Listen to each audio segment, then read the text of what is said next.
مصريات السوبر ماركت، المصيدة اللي بيقع فيها الكل. تعال نفهم ازاي ده بيحصل، ان بيخليك تشتري حاجة وانت مش محتاجها وانت ماشي اصلا. تعال نفهم الفكرة اللي بيعملوها، بيوقعوك فيها.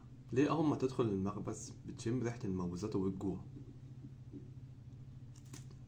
تعال نعرف. توزيع الاساسيات ليه بيخلي اللبن والبيض والالبان في اخر الدنيا؟ ليه؟ علشان يجبرك انك تعدي على كل الممرات وتشتري منها الحاجات اللي انت مش محتاجها اصلا، بس مجرد ان العين شافت خلاص فانت هتجيبها. ليه المنتجات الغالية للأطفال موجودة في مستوى النظر، والمنتجات الغالية للكبار برضه موجودة في مستوى نظرهم؟ علشان عينك تقع عليها الأول، وده يخليك تشتري. وهنا بقى أخطر نقطة، مصيدة الكاشير، ودي لعنة موجودة. ودي بقى الأهم، ليه الشوكولاتات واللبان محطوطة جنب الكاشير؟ عشان بعد ما خلصت الطابور الطويل دوت خلاص انت فرحان عايز خلاص انت خلصت، هتكافئ نفسك بإيه؟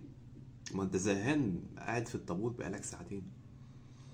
هي دي المصيدة الأخيرة، ودي اللي بتجبرك ان انت بتشتري بشراء الدفاعي، اللي انت بتكافئ نفسك على حاجة انت خلصتها. وبس كده. ما تنساش ان انت تتابعني على التيك توك او الانستجرام او الفيسبوك، وهتلاقوا حاجات جاية جديدة بتشرح ازاي التسويق بيحصل.